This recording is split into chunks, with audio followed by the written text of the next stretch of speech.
So, welcome back to the Coffee with Queens.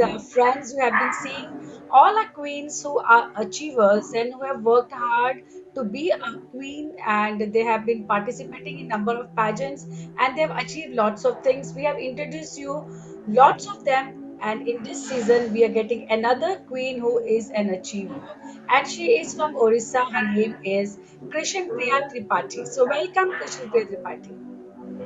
Ma'am नमस्कार। Thank you very much. Krishna Priya ji, आप जी एक beautician हैं और जी आप एक मेकअप आर्टिस्ट हैं। तो जी। अपनी जर्नी के बारे में बताइए कि आप ने ये प्रोफेशन क्यों चूज किया। मैम वो मेकअप आर्टिस्ट के बारे में पूछ रहे हो आप? हाँ। एक्चुअली मैम मैं 25 इयर्स हाउस वाइफ रही। मैं अपने बच्चों को सेटल करने के बाद ही सोचा कि कुछ करूं। तभी मेरी छोटी सिस्टर ने मुझे एक प्रपोजल रखा था, मैंने अपॉर्चुनिटी को जाने नहीं दिया। तो फिर मैं उड़ीसा आ गई इस लाइन में एंट्री होने के लिए।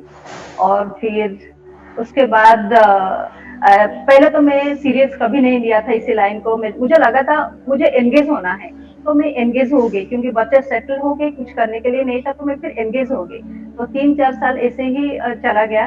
लेकिन लाइफ में ऐसा एक मोड़ आया कि जहाँ पर मैं सच में एक सीरियस हो गई, जहाँ पर मुझे लगता है कि अगर आपके मन में कुछ दुख है, अगर कुछ ऐसा कुछ कमी है, मतलब फिर उसी कमी को बार बार बोल के कुछ फायदा नहीं है। फिर उसी कमी को हम पूरा कैसे करेंगे, उसी में ओवरलुक, मतलब उसको उसके ऊपर हम, मतलब उस दुख को हम अपने ऊपर हावी होने नहीं देंगे।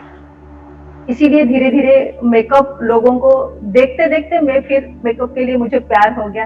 फिर मैं पहले तो सीरियस नहीं लिया था, फिर फिर मेकअप आप एक आर्टिस्ट मेकअप बन तो। आर्टिस्ट हो गई। अब आप एक रिनाउंड मेकअप आर्टिस्ट हैं उड़ीसा में। जी जी जी जी जी ओके, जी, तो अभी तो मेकअप मेरा पैशन हो गया, मैं मेकअप के बिना रह नहीं सकती। Okay okay. तो अभी आपने आपका बिजी शेड्यूल रहता है आपके सैलून में और जी लोगों का मेकअप करना, तो उसके बीच जी। आपने ब्यूटी पेजेंट में पार्टिसिपेट करने के लिए क्यों सोचा।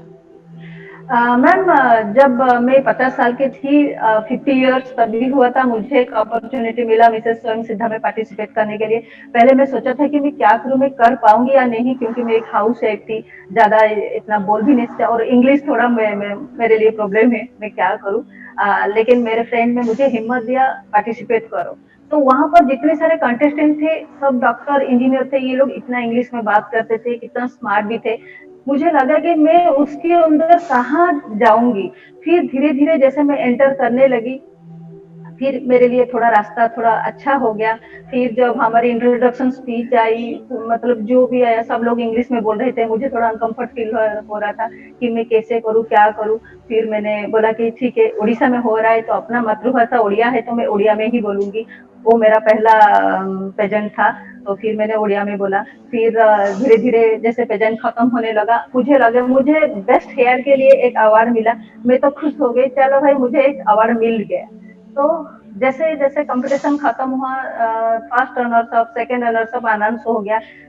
थोड़ा मुझे था कि शायद एक प्राइज मुझे मिल सकता है, लेकिन first runners up, second runners up नहीं मिला, तो हम पीछे हो गए। सामने लोग सब आगे हो गए, किंग सब सबको ताज पहना रहे थे। फिर जैसे सब लोग बोले कि बोलो बोलो, मतलब कौन जीता कौन जीता, सब लोग बोल रहे थे क्रिस क्रिस क्रिस। एक्चुअली हम लोग हाउस वाइफ है ना, अपना जो ये नेम है उसी में कोई नहीं बुलाता, तो मेरे नाम रोजी है, सब लोग मुझे रोजी के नाम पे जानते हैं। तो मैं भूल गई थी कि मेरा नाम कृष्णप्रिया है, क्योंकि हाउस वाइफ से डायरेक्ट मैं इसी लाइन में आ रही थी, तो मैं सिर्फ रोजी के नाम पे ही जानती थी मेरे खुद को। तो भूल गई थी मेरा नाम कृष्णप्रिया, सब लोग क्रिस क्रिस बोल रहे थे। जब लास्ट में announce, O in race Krishnapriya, मैं तुरंत चुपचाप ही थी। फिर पीछे से मुझे खींच के जो अनाउंसर लेके, अरे मैडम आप जीत गए। मैं 1 मिनट में स्टंट हो गया। वो मेरी शुरुआत ही थी। मैंने कभी सोचा नहीं था कि इतने सारे डॉक्टर, इंजीनियर, लेक्चर, इतने सारे क्वालिफाइड एंटरप्रेन्योर थे, मैं उनके सामने सच में कहाँ स्टैंड, मैं खुद स्टैंड कर गई। ये मेरे को बहुत आश्चर्य लग रहा था, खुशी भी लग रहा था, अरे भाई मैं कुछ कर सकती हूँ। तो तभी आपकी ब्यूटी वो मेरा जर्नी, पहला प्रेजेंट आपकी था। आपकी एक ब्यूटी पेजेंट की जर्नी भी मतलब बड़ी एंटरप्राइजिंग रही, आपकी मेकअप की जर्नी भी जी जी एंटरप्राइजिंग जी। रही। और आपके काफी। फैमिली आपको सपोर्ट करती है। जी जी सीमा। आपकी फैमिली आपको सपोर्ट करती है। जी, जी, जी, जी। मेरे फैमिली मुझे सपोर्ट करते हैं। बेटी बेटा दोनों सब ऐसे तो मेरे पास में अभी कोई नहीं है। बेटा दुबई में सेटल है, बेटी मुंबई में सेटल है। बस वहां से बोलते हैं कि हाँ मम्मी करो। जब पहले मैंने किया था तब लोग बोले थे अरे आप कर पाओगे क्या, क्यों जा रहे हो मम्मी, ऐसा होगा ऐसा होगा, ऐसा बोल रहे थे। मैंने लेकिन किसी का नहीं सुना, मुझे लगा मुझे करना था। तो फिर मैंने कर दिया। जब मैंने कर दिया सबका विश्वास होने लगा। अभी कोई भी प्रेजेंट जाने के लिए बोलता, हाँ मम्मी करो करो। मेरे हस्बैंड का सबसे ज्यादा सपोर्ट भी था। Very good. तो आपको क्या लगता है कि ब्यूटी पेजेंट में आने से बंदे के जो टैलेंट है और उनकी जो ग्रूमिंग होती है उससे इम्प्रूवमेंट होता है कुछ?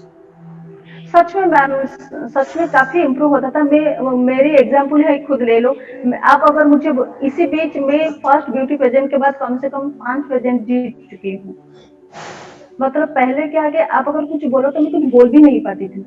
लेकिन अब बोलो, अब बिना कुछ बोले तो हम कुछ बोल पाते हैं। तो फिर उसके बाद सबके साथ हम लोग मिलते हैं, सबके एक्सपीरियंस भी शेयर करते हैं और बहुत कुछ सीखने के लिए मिलता है। और बाकी चैरिटी काम हो गया, जो भी काम होगा, हर चीज में इम्प्रूवमेंट। सच में काफी ग्रूमिंग हो जाता है, जो हमने कभी सोचा भी नहीं था।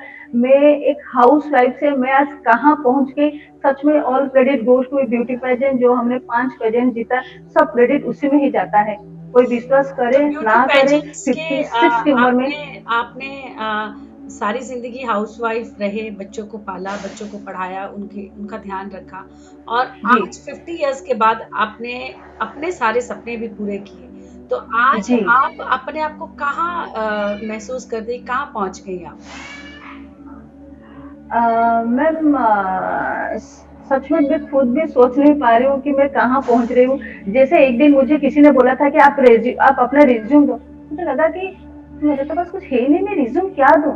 लेकिन धीरे धीरे मैं जैसे गिनना शुरू की कि मेरे पास 5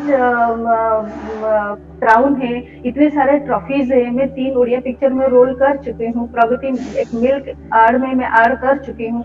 मैं ऑल इंडिया रेडियो आर्टिस्ट हूँ। अभी 10 साल में मुझे लगा कि मैंने काफी कुछ हासिल कर लिया। अब मैं कहीं भी जाती हूँ, ऐसे तो ब्यूटिशियन हूँ, लेकिन कहीं भी जाती हूँ सब लोग मुझे थोड़ा अलग नजर तो देखते हैं। मुझे काफी मतलब प्राउड फील होता है कि अरे भाई, मैं एक ब्यूटिशियन के साथ साथ एक विनर भी हूँ। तो मतलब मैं बता नहीं सकती हूँ कि आई हैव नो वर्ड्स। मतलब क्या फील होता है सबके साथ साथ में रहती हूँ। लेकिन मेरा ओहदा थोड़ा अलग तो हो जाता है, क्योंकि कितने सारे जगह में मुझे जज करके बुलाते हैं और कहीं भी जाते हैं, अरे तुम तो ऐसी हो, तुम तो ऐसी हो बोलते हैं। फिर जितने सारे, ज्यादा से ज्यादा फायदा तो मुझे अपने सैलून में हुआ है, क्योंकि उड़ीसा एक छोटा सा जगह है। वहां पर लोग सोचते हैं कि आफ्टर 45 उनका जिंदगी खत्म। लेकिन जब मैं 56 उम्र में अपना चेयर पे बैठी हूँ, जैसे अपने जो मेरे जो क्लाइंट होते हैं वो अपनी मम्मी लोगों को बुला के लेके आते हैं, अरे मम्मी देखो आंटी को, तो फिर देखो आंटी देखो 55 56 हो गया, आप 40 50 भी हो गया, आप कैसे ऐसे लग रहे हो। तो मतलब मेरे एग्जाम्पल लेके अपने जो क्लाइंट थे वो अपने मम्मी लोगों को बुला के लाते हैं मुझे दिखाने के लिए कि अरे आंटी साहब बात करो, आप ऐसा करो ऐसा करो। तो काफी प्राउड फील होता है, तो काफी मतलब अच्छा ये भी कि लगता अभी है। आप इंस्पिरेशन बन चुकी हैं जनरेशन के लिए, जी, आने वाली जनरेशन के लिए, कि वो अपने जी, पेरेंट्स को ग्रूम करे। जी, तो अब आगे आप क्या जी। करना चाहती हैं? मैम, आगे मेरा एक अधूरा सपना है, मैं एक अच्छा मेकअप आर्टिस्ट बनूं। मुझे बहुत बड़ा मेकअप आर्टिस्ट बनना है, स्टेज में काम करना है, वो मेरा सबसे बड़ा सपना है। और उसके साथ साथ जैसे हम हमारी 2 सैलून है यहाँ पर। मेरे 11 स्टाफ है, उसी सैलून में भी 11 स्टाफ है, 22 सैलून है। हम लोग काफी चैरिटी काम करते हैं। मतलब मेरा मानना है कि चैरिटी काम करने के लिए मुझे इतना दूर नहीं जाना है। अगर मन में इच्छा है तो हम, हमारे आसपास कितने सारे लोग हैं, हम उतने सारे लोगों से अगर 7 8 लोगों का मतलब कर दिया तो सबसे ज्यादा अच्छा होगा। जैसे मेरे ड्राइवर के बच्चे हैं, मेरे जो काम करते उन्हीं के हैं, मेरे जैसे पार्लर में स्टाफ है, निधि है, तो हम उन लोगों के लिए लेके हम काफी काम करते हैं। जैसे हम लोग एवरी September 5 गुरु दिवस जो होता है, हमारे स्टाफ को लेके हम ओल्ड एज होम जाता है। ये हम 13 साल से वही काम कर रहे हैं। वेरी तो गुड। उनके साथ बैठते हैं, उनके लिए पूरा दिन मनोरंजन उनका करते हैं। तो यही सब है। Very good. तो कृष्ण प्रिया जी, बहुत अच्छी रही आपकी जर्नी। एक बहुत बड़ा एग्जाम्पल जी, है आपकी, एक हाउसवाइफ का मतलब ये नहीं है कि आप सिर्फ खाना बनाएं और आप सिर्फ बच्चों को देखें, लेकिन साथ साथ जी आप अगर चाहें तो अपने सारे सपने पूरे कर सकती हैं, और ये जी आपने करके दिखाया है। थैंक यू वेरी जी मच, मैम। आपसे बात करके बहुत अच्छा लगा।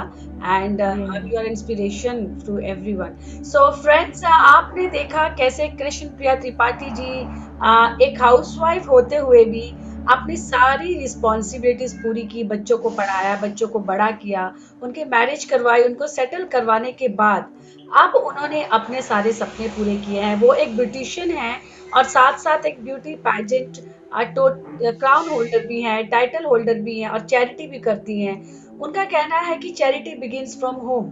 कहते हैं कि हम अपनी चैरिटी हम अपने ही स्टाफ के साथ शुरुआत करते हैं। तो dates a very good example कि बाहर क्यों जाना, जो आपके लिए लोग काम करते हैं, आप उन 10 12 20 25 लोगों का भी देखभाल कर लेते हैं, तो काफी लोगों की जिंदगी आप सुधार सकते हैं। And this is what see, where there is a will there is a way. So friends, the age is just a number. You can start anything at any age. So keep watching Coffee with Queens. Will be introducing more inspirational queens to you, and you can too change your life and start on their footsteps. See you. Bye bye.